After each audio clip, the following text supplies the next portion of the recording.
does long? What does it mean? For example, here we are using and these are the glossary which I'm using in this short presentation. So otic, for example, it means something related to the ear. So something related to the ear. Petrosal, it's a part of the bone of the skull, which means rocky or very bulky part. Pons means bridge, post means after, pre, and so on. Tympanic means drum, and I'm not going to spend much time into this. So this is here the pathway of the sensory innervation to the parotid gland. What we can see, yes?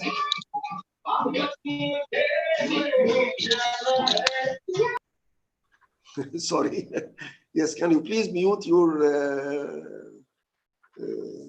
yes, so what we can see here, this is part of the brain or the central nervous system, and this is the inner ear, our ear, and this is here the parotid gland. Now I'm going to explain how the innervation and stimulation starts from the brain stem. This is called brain stem, which composed of what we can see here is the pons, and this is here the medulla, and the nerve pathway, how the nerve impulse path from here down to the parotid gland.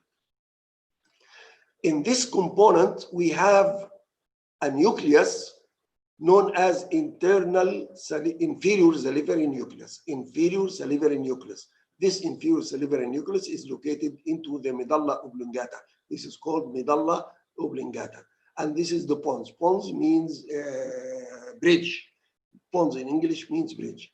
So the nerve exit from the pons and from the skull into a foramen. Here it is, foramen here is called jugular foramen. So the impulse pass from the skull through this foramen here. This foramen here is presented here, is represented into this inner surface of the skull. And then the nerve fibers pass through the jugular foramen. Jugular means throat or neck, same meaning. And then the nerve concerned is known as glossopharyngeal. Glosso means tongue. Then it's related to the tongue. But our topic today has nothing to do with the tongue, it's to the parotid gland. And pharyngeal, of course, because it supplies also the pharynx. So this nerve supplies mainly the tongue as well as the pharynx and the parotid gland, as we will see in this short presentation. So the nerves component of the nerve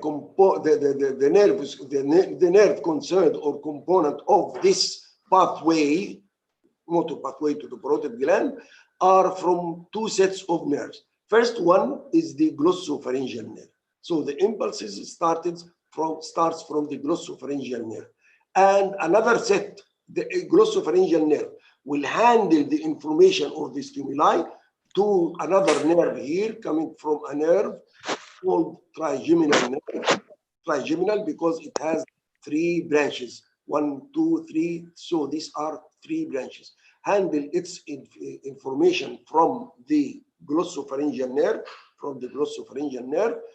Then it handled the information to the mandibular nerve, its branch of the trigeminal nerve. And that's true. This is just representing this part here. This is called otic ganglion. It's called otic because it's related to the ear, because it's going to pass the information from the glossopharyngeal nerve, from this nerve, to the parotid gland. In order to do that, I just want to separate, or I separate the, artificially separating the upper part from the lower part.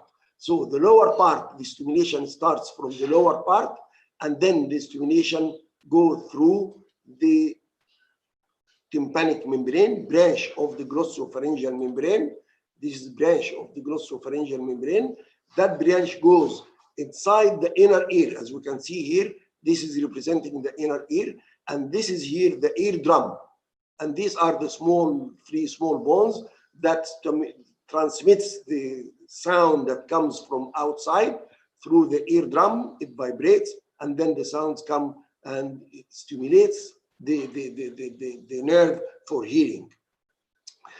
So now, glossopharyngeal nerve, it gives a branch called tympanic branch, and that tympanic branch passes and enters into the inner ear, into that part here, into the inner ear, and form a plexus of nerve, a complicated network of nerves. Plexus means network of nerves.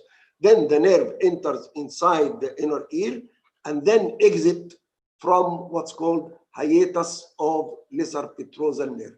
Hiatus means a gap or an opening where the nerve passes through. The nerve is forming a plexus into this part in the labyrinth inside the inner ear, and then it gives a branch called lesser petrosal nerve. Why petrosal nerve? Because this bone here is known as the petrosal. This is rocky, it's called rocky bone or a petrosal bone, where that structure here is embedded into the petrosal bone. Now, coming from the glossopharyngeal, tympanic nerve, enter into the inner ear. This is the first component. And then from the inner ear, the preganglionic fibers for a nerve called lesser petrosal nerve that carries this information to the ganglia. Ganglia means what? Ganglia is nothing but accumulation of nuclei. This is here, the ganglia, the real ganglia here, but this is just representing the ganglia so that I can play here. So this is here, ganglia is just accumulation of nuclei. So the first set of nerves, which is the glossopharyngeal nerve, it ends here. So the nerve, the stimuli starts from the inferior salivary, and it's called salivary. Inferior salivary means that it is in charge of salivation. At the end of the day, it will stimulate salivation from the salivary gland. And then the stimulation go from there to the tympanic, to the inner ear, and then exit the inner ear from whatever hiatus known is hiatus for lesser petrosal nerve. And then the lesser petrosal nerve carry what's called preganglionic. Preganglionic, it's a synapse, like a station. Like some stimulation are coming from the lower part of the brain. This is here, lower part of the brain, stem of brain. And then the stimulation are carried and then strengthened here. It's called synapse. That part here handles the information which come from the first component, which is the glossopharyngeal nerve, to another system of nerves or another nerve, another cranial nerve, which is known as the mandibular nerve. So information coming from here to the mandibular nerve, and from the mandibular nerve going to the salivary gland. So now, for the students to understand that, there is two sets of nerve. One nerve is the glossopharyngeal nerve. This is here the component of the glossopharyngeal nerve. And the second component as postganglionic, after the ganglion, postganglionic, carried by the mandibular nerve, another set of nerve which are in the pons. Okay, and this nerve is known as auriculo, related to the ear. Auriculo means ear. Temporal is that part. This part here of the face is called temporal, and temporal means aging. That's why this part here or this bone here is known as temporal bone. Why temporal bone? Because this is the first sign of aging. When we become aged, this part become whitish in color first. So then it's coming, the innervation is carried from the otic ganglia through the auriculotemporal nerve. Auriculotemporal nerve is branch of the mandibular nerve down to the parotid gland. And once the stimulation comes from here and all that journey, then the secretions or the saliva will occur from the mouth. So this is regarding the motor pathway, secretory. That's why it's called secretory. It's secretion. Motor, because it constricts the glands or the glandular tissue and squeeze it so that it secretes the saliva and all our saliva are secreted through this system, through the two sets of nerve. One of them is glossopharyngeal nerve, and another one is the mandibular nerve. Then we have two nerves, two nerve components, or the components of that pathway is composed of two nerves. And these two nerves coming from one nucleus, which is inferior salivary nucleus.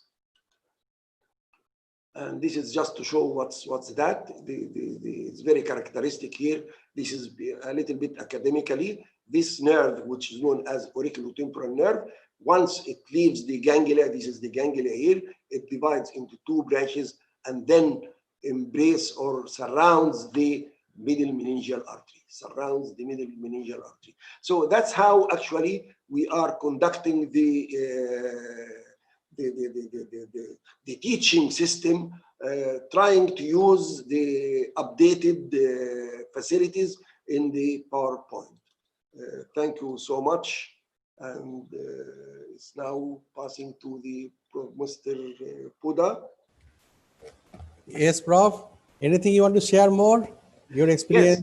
Yes. Actually, well, it's just a personal experience. Can you see me or you can off the share screen if you don't need. Sorry? You need the screen? No, I don't need the screen. I don't need the screen anymore. Okay, you can off also share screen. Yes, I don't know how to off. Yes. Anyway, so yes, that's now. So. Actually, in this group, we have seen different country people is taken participation. Yes, India, yes. In different parts of India, and from our ex-staff, Dr. Ugandar also here, and our staff also here, and also from Indonesia, I can see. So different groups of people and from different stream, they are attending this lecture online. So Prof, now the floor is yours. You can discuss. Yes. And if they have any question, they will ask you. Thank you so much for attending and for your concern.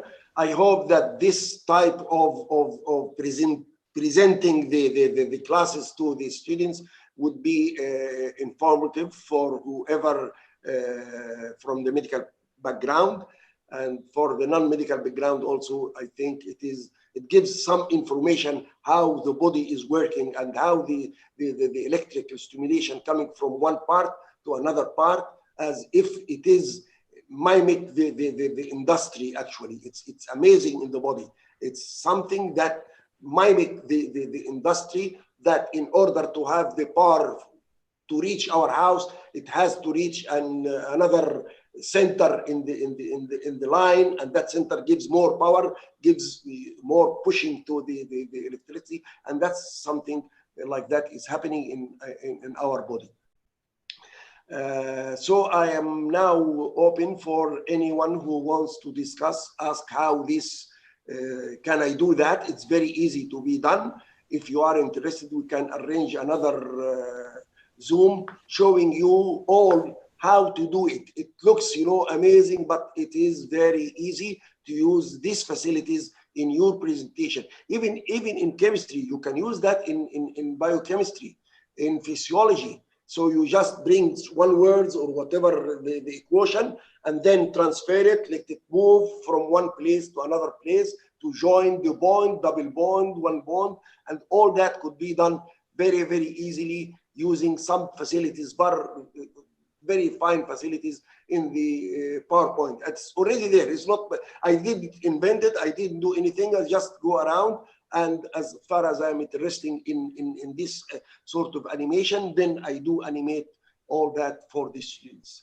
I use that technique actually in embryology, and also in all my classes, either anatomy or neuroanatomy and embryology. So if anyone have any question, please come forward. Yes, please. Any question, you please unmute yourself and introduce and ask, please. Anything you want to share, your experience also can share. Hello, I am Dr. Pramod Nayak from New Delhi, India. Thank you. Welcome. Please.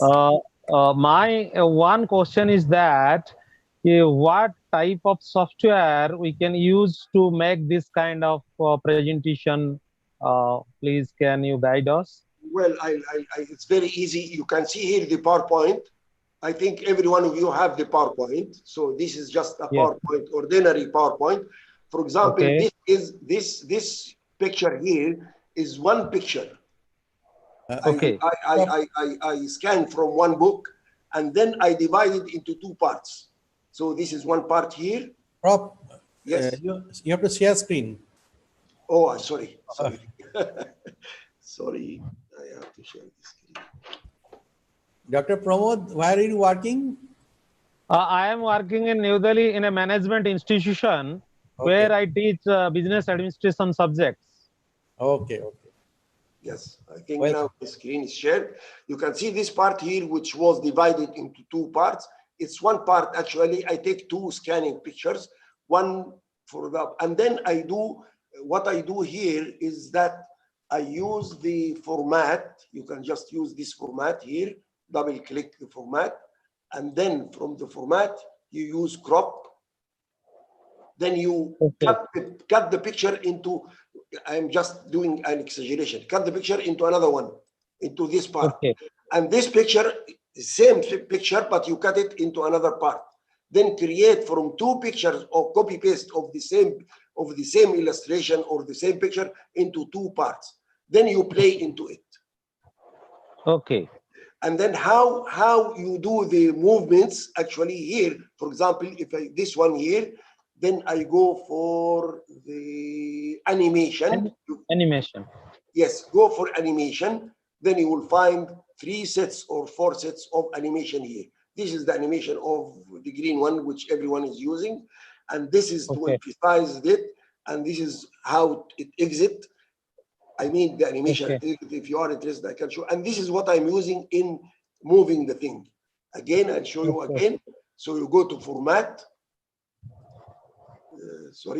Go for animation first. After animation, you go for, you have 3 or 4 types here. I'm using usually the custom path, Then from the custom path here, that you can do whatever you want. You see this blue color here? Okay. Then when you see the movements, you see how when you play the thing, I just want to remove this one. I don't know. Yeah. You see when you play, I don't know how to, yes, here it is. When you do display, can you see my slideshow? And then you play, and then it will play. It just, these are from the previous one, but you will find when we come to this one here. Okay. You have to first draw the sequence from where you will move. Yes, that's another part. I'll explain it now. It may take some time, but if you are interested, I'm very happy to do that. Now let's go for this one again. I'll just remove this. And this here in the animation, okay, you are now in the animation, okay? There is one part here is called animation pane. When you press that, it gives you a list of the whole animation I used in this one. Okay. These are the whole animation which I used in this display. Okay. And then any animation, any animated part, the part which I used last one here is here. This one, this picture here, which it went. You can see the line here. Yes. Which went haphazard. I did.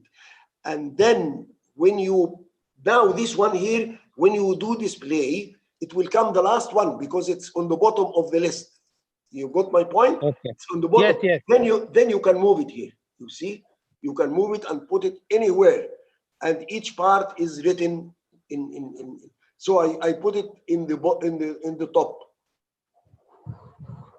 Okay.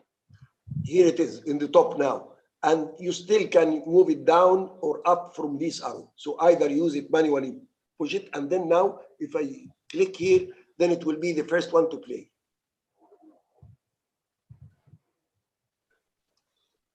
You see how easy it is, but it takes time. It takes time. It takes very long time.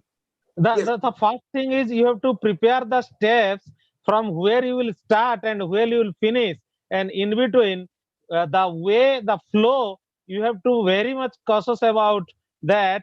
This flow should be maintained, and when it is a clear picture, it will come. It will give the great sense of your presentation to the viewer, that they Yes, can understand the yes, behind the scene work. that's right. Another thing I would like to share you with here, this line, these lines, which I draw by myself, I take it from here, from Okay. the shape. You know, I think all of you aware of this shape. Yes, yes, safe. I take usually anyone, maybe another technique is better than this, I'm not sure. But anyway, I'm passing my experience. So now I use this one, this icon, or that one is the same. I use it, and then I draw a line, whatever the line I want to draw, like this. And Yes. then I double click, the line is there. And then I choose whatever color. Now it's green. And then I go for animation. I want to animate that. What I do, Yes. usually I use wipe. And then when you use the animation for wipe, you have the arrow either from left or from right.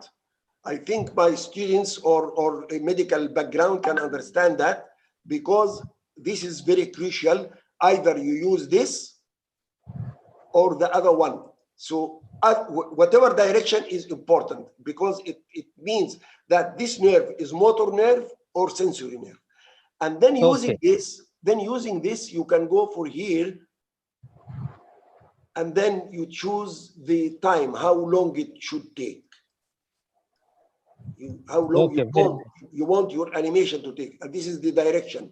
And this is how long the animation will take. So this one here, it comes, as I told you, in the bottom.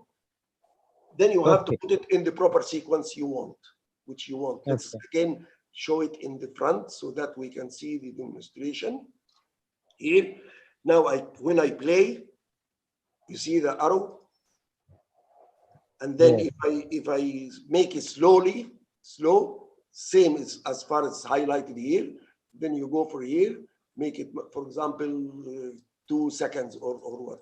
2 seconds, 3 seconds. Okay, I'm just exaggerating a little bit so that the demonstration will be a little bit. You see, then it takes time until it reach its target.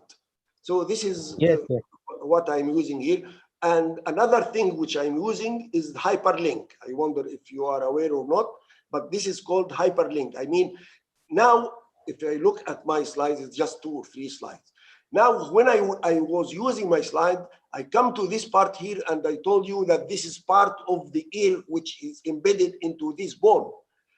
When I explained to the students who doesn't know where is that part, then that's explanation come at the bottom. You see, after I end, this is the end of my class, and then I put the explanation here as a bank for me for explanation.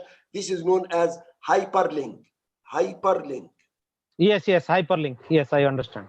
Yes. And this is how to hyperlink it. If you are interested, then I can show you. And these are just few drops. Also, I draw, okay, and then I animate it as if it is saliva, as it is the saliva coming from the mouth. So I hope that this is will be it gives an idea if someone is enthusiastic. It is excellent. Is it excellent? The behind the scene, the work you have done, and now when you explained it, it gives the clear picture that how an object can be movable or anything, and it will draw the attention. Yes, and you can use your imagination and how you want to explain to the students. For example, I'll give you. I'll just disclose that originally when I displayed this here in my class, this picture and this picture was not here. But then when I knew that there is some audience are non-medical, then I said, okay, I'll keep this and that one not animated so that I can explain a little bit here. Yes, I am a non-medical ground, but I have studied biology, of course. But this thing is amazing. Yeah, Alhamdulillah. That's very good. You are most welcome, Prof, or whatever your title is. I really welcome that. I'm very happy to have you all. If there is anyone who wants to ask any other questions, I am welcome. If you want to do a workshop later on the whole thing, how from scratch, how I do it, then we can do another session. Your contact details, please. You can share it. Sorry, my what? Contact details, email ID. Oh, Okay. yes. Okay, You can take from me also. No I problem. think this is recorded. I wonder if this is recorded or not. Yes. It's my mobile. Okay. Mobile. Of course, it's Malaysia. I think 006 and then 012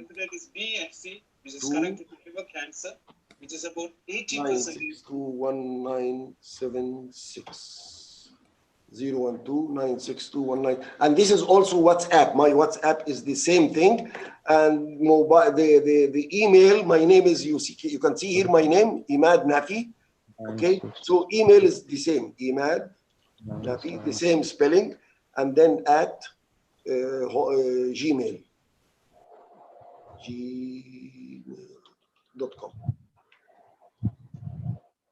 Okay.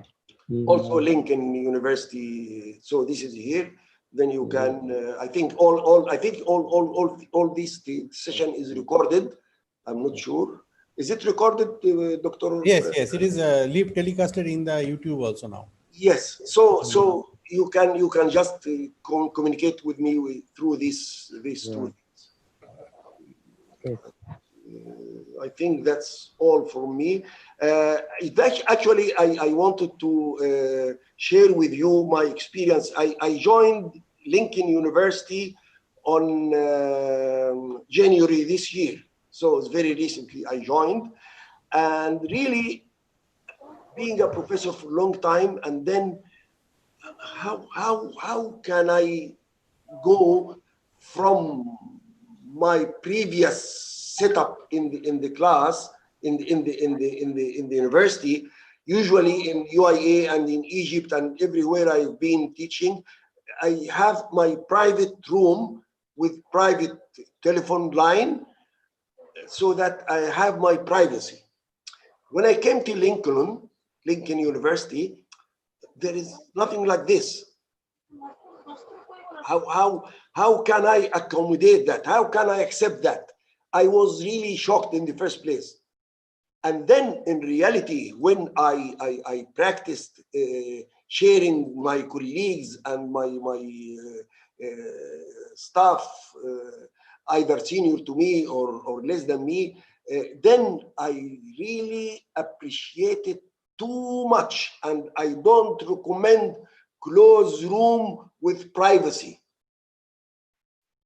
My experience in Lincoln give me some sort of insight and some sort of social communication, social link and tie between myself and the staff. Not only that, and the students also, because the students' corridor, it's about 5 meters, and then the lecture hall in front of that. So that we can see the students when a student wants to go for lunch, wants to go for the drinking water or whatever, we can meet him. When I go to lunch, in the lunch area, I can see 2 or 3 students taking their lunch, and then I sit with them, sharing them, and then start asking them questions. I allow them to communicate with me, asking me questions. Then the link between myself and the students is very, very strong, and it's not a teacher and a student, it's like a father and own sons and daughters.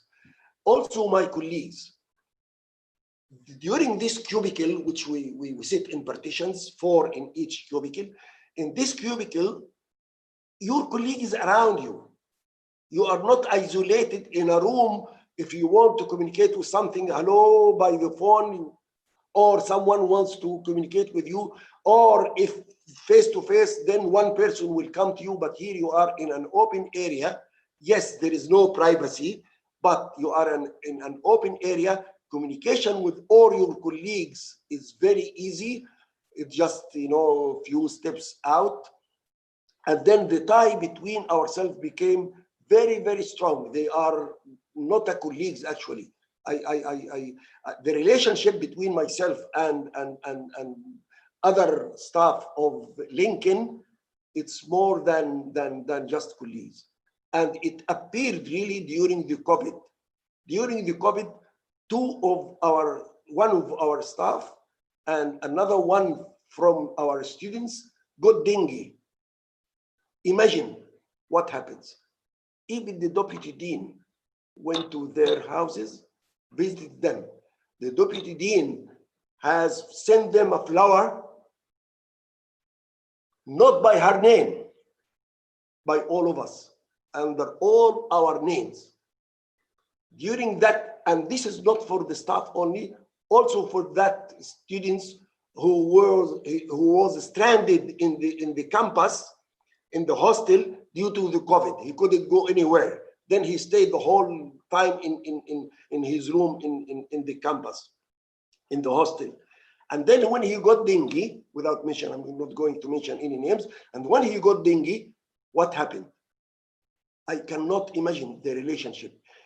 And something very important, that all of us, some of us are Hindus, Muslims, coming from different culture. I am coming from Egypt, some coming from Yemen, some coming from Iraq, some Malaysian Hindu, some Malaysian Muslims, and it's a mixture of all religion and all social things. And during that COVID, we were sending food through the Grab or through this service, okay? And then when I wanted to share, one of the staff were in charge of this. I communicated her and I asked her, can I share tomorrow for this? I want to send food for that particular students.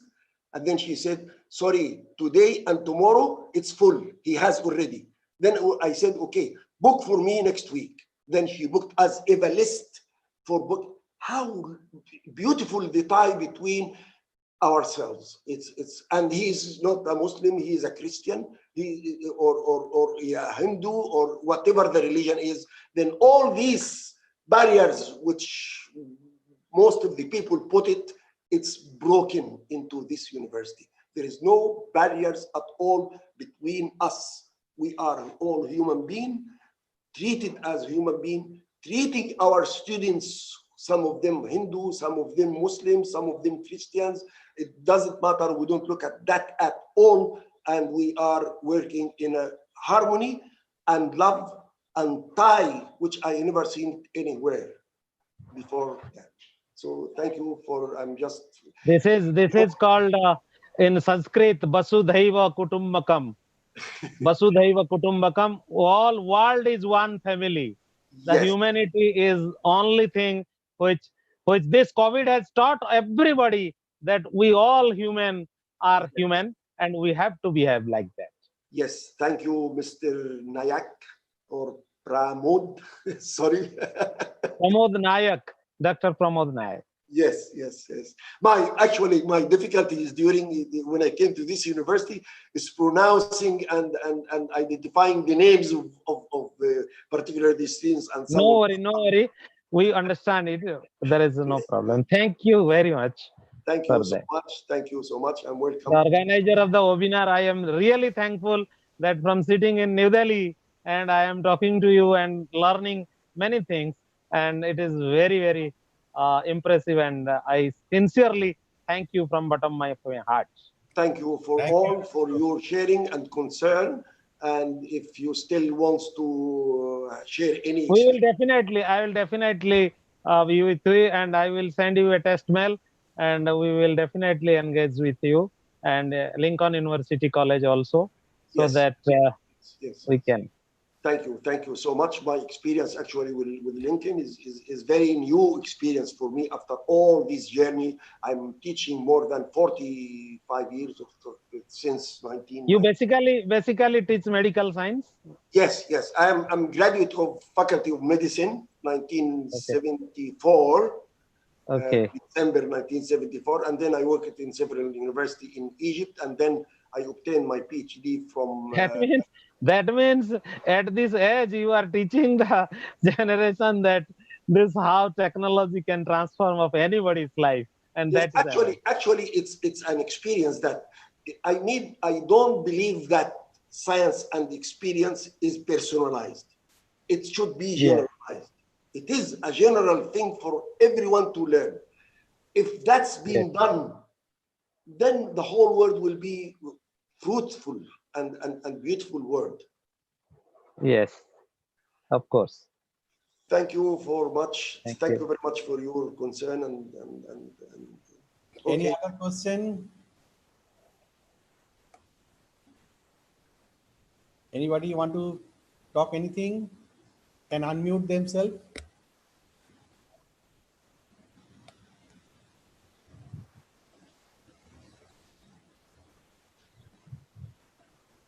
Okay, thank you so much. I think if there is no question, as I just now introduced Prof, that he is the senior professor of our faculty member in the Faculty of Medicine. After several years of working different place, different country and different university, come to Lincoln. And whoever visited Lincoln campus, they know how the Lincoln campus looks like. And whoever not come, they should know that we have cyber anatomy room, and also technologically advanced, because all lecturers usually have their own particular computer or laptop or their personal PC. They bring their own laptop, and full Wi-Fi system and full network is there whole 24 hours. In Malaysia is like that, all means almost all colleges and universities. And from India, some places of course have, but not all colleges and all university have. Yes, not everywhere. Actually, I want to add something regarding the facilities that we have, which not every university in the worldwide is very difficult to get. Yes. This is for the students to come and join. We have 4 cadavers. 4 cadavers. Cadavers are the body, which we are live human body. We dissect, and the students they dissect, and we help them in dissecting live. That live model, a real human dead body, is there. We dissect them, we cut them into pieces and and all that. And then this is not available in every university. It's very difficult to get. In Malaysia, not only 1, we have 4. So that's amazing. That's amazing. India may be available, but Malaysia. Yeah, India. In India, it is there, but very limited. Very limited. But here also, as Prof told, we have plastinated specimen lab, museum. Plastinated specimen, living like mummy, living male, female body, plastinated. You can go and touch them.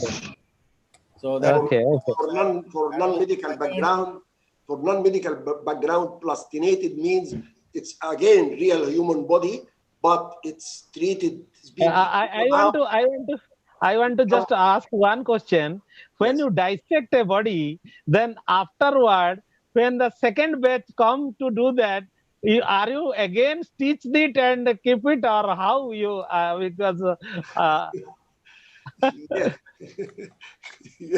yes, we can use it again and again and again. So yes, first, well, the barrier of fear is first in the first place for the students, but after that, when you are concentrated and your brain is academic, you forgot that this is a real human body after. That is a subject. That is a subject. That is no emotion and anything. There is a subject actually when you do the experiment. It's a tool for and I mean, from the religion background, it's allowed in all religions. I think is not yes. As far as because it's essential for teaching. It's essential Yes. to graduate a doctor, Yes. which the whole community needs. Without that, Yes. we cannot graduate a very good doctor experience. Any simulators may be there, any technology may be there, but live is live. Yes, Any, but, any simulation or any, actually, I don't like to teach in simulated, and this 3D and cyber is not that. They've been taught us since then. The real anatomy teacher, the real teacher for this section, for anatomy, for structure of the body, is not me, Okay. is not any other professor in the world. It's the cadaver, it's the body. This is the real teacher for a doctor to be. Okay. Your specialization area is, sir? It is anatomy, this section. Anatomy. Yes, Okay. yes. A medical doctor, yes, a medical doctor. I worked for sometimes in surgery department, but at the end of the day, then I specialized in just this section.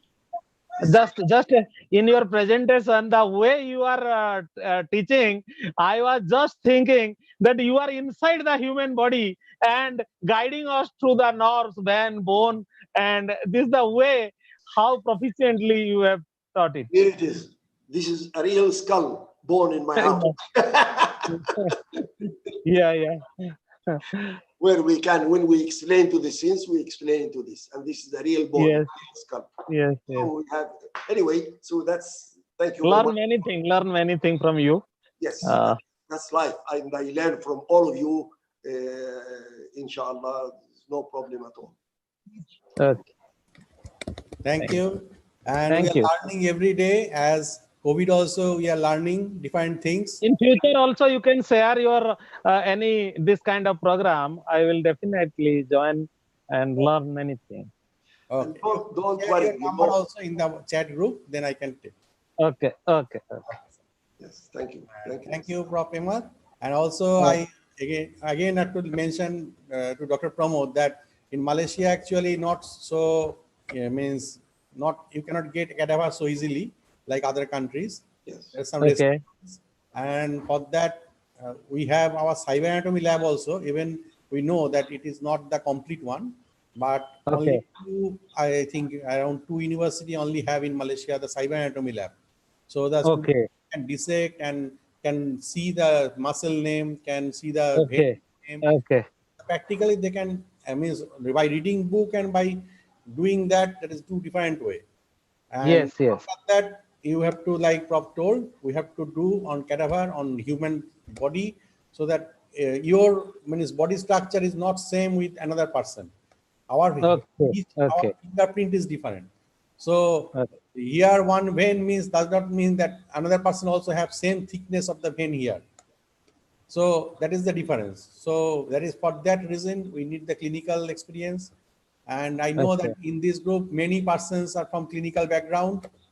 I see that Dr. Modumita from Mahasana University and Dr. Widodo from Indonesia. They are from join here.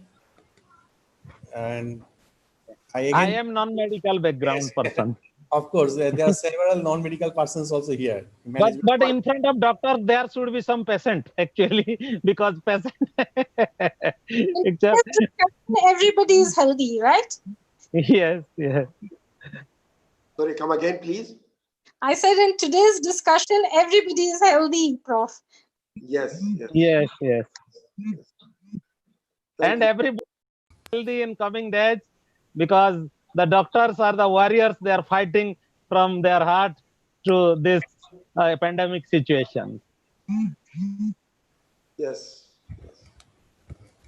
So thank you, Prof, and thank you, everybody. If there is no other question, we can end the meeting here, and we will wait for the next meeting. I think next meeting thank you, Dr. on dengue, on Dr. Shobusachi will speak, and then also other persons will speak. And other day, not today. Today is Prof. Sir, may I know the host name from Lincoln University? You are speaking, sir. I am Dr. Sandeep. I'll give my. Sandeep. Okay, Dr. Sandeep. Yes. Okay. I hope you are from West Bengal, some accent that. Yes. Basically from West Bengal, but last 11 years I am here. I am from Odisha. Okay, okay. From Mauritius. No, Odisha. Orissa, yeah. Okay, thank you. Thank you. Mandeep. Thank you for organizing you, and Prof. inviting. Thank you, Asra. Thank you. Thank you, Mita. Sorry. Prof. Prof.